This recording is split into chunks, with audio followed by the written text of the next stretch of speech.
Que Dieu vous bénisse et que la grâce de Dieu soit avec toutes les personnes qui me suivent, chrétiens comme musulmans.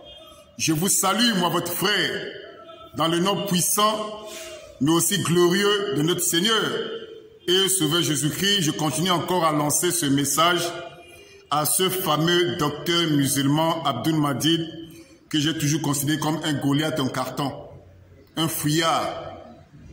Parce qu'Abdul Majid, dans le passé, il était un champion de défier les pasteurs. Abdul Majid était un champion de défier les églises. Mais aujourd'hui, nous voyons Abdul Majid fuir les véritables face-à-face télévisés que les gens sont tentés d'attendre. Il avait lancé des défis en 2014 aux pasteurs de Brazzaville. Les défis sont encore d'actualité.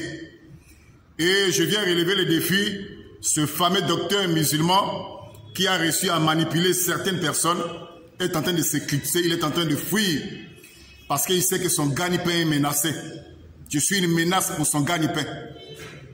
Mais une chose est sûre, mes frères et sœurs, comme je l'avais dit dans les vidéos précédentes, qu'il a la montre, mais il n'a pas le temps. Parce que c'est Dieu qui est le maître des temps et des circonstances. Il a la montre, mais il n'a pas le temps. Ce faux docteur musulman Abdul Majid a manipulé beaucoup de personnes, surtout sur le livre de Daniel. Il a fait croire des bêtises énormes que l'islam est prophétisé dans le livre de Daniel, des bêtises. Et il a fait croire encore des bêtises aux musulmans que les prophètes ne pêchent pas. Alors que selon la foi musulmane, le premier prophète c'est Adam. Donc dire que les prophètes ne pêchent pas, c'est dire qu'Adam n'a jamais péché. Ça, ce sont des bêtises de ce faux docteur musulman qui est en train de me fuir. Il est en train de gagner du temps. Il sait qu'il ne peut pas tenir un véritable face-à-face avec moi sur la base des Écritures. Non seulement cela, il a fait croire des bêtises aux musulmans qu'Agar n'était pas une esclave égyptienne, mais elle était une princesse. Des bêtises. Et je l'invite à un face-à-face télévisé sur un plateau de télé. Il est en train de fuir, il gagne du temps.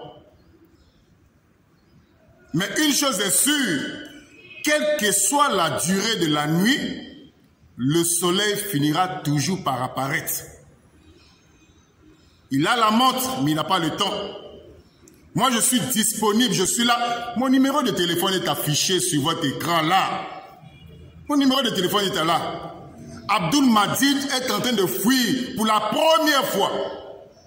Je vois Abdul Majid fuir, lui qui était aguerri à chercher des défis, à défier des pasteurs. Oui, je cherche un pasteur qui a le Saint-Esprit. Je cherche un pasteur qui a le Saint-Esprit. Cherchez-moi un pasteur qui a le Saint-Esprit. Maintenant là, pour la toute première fois, nous voyons Abdul Majid fuir. Attention, pas seulement fuir, mais fuir ses propres défis. Il a peur de faire des débats face à face. Télévisé avec moi sur le plateau où les images seront vues. Parce que je l'ai humilié en 2014 sur le plateau de Homéostasie à Brazzaville. Il a été écrasé, humilié. Et il sait parfaitement faire encore un débat avec moi. Ce serait mettre son gagne-pain en cause. Son pain sera mis en cause. Ceux qui le soutiennent vont l'abandonner. C'est pour ça qu'il a peur de faire le débat face à face avec moi. Une chose est sûre. Mon numéro de téléphone est affiché là. Si Abdul Majid était un véritable soldat d'Allah, s'il était un vrai docteur comme il vous l'a fait croire, qu'il accepte le face-à-face avec moi, télévisé, sur un plateau comme on l'a fait en 2014, je crois que ce jour, il sera humilié, il sera écrasé. Lui-même, il va se rendre compte que depuis ce jour-là, depuis le début, il n'a jamais été un docteur. C'était juste un petit commerçant religieux qui a réussi à manipuler les faibles avec certains versets de la Bible. Que Dieu vous bénisse et que la grâce de Dieu soit avec vous. Jésus avait dit ceci dans Luc chapitre 21 à partir du verset 15.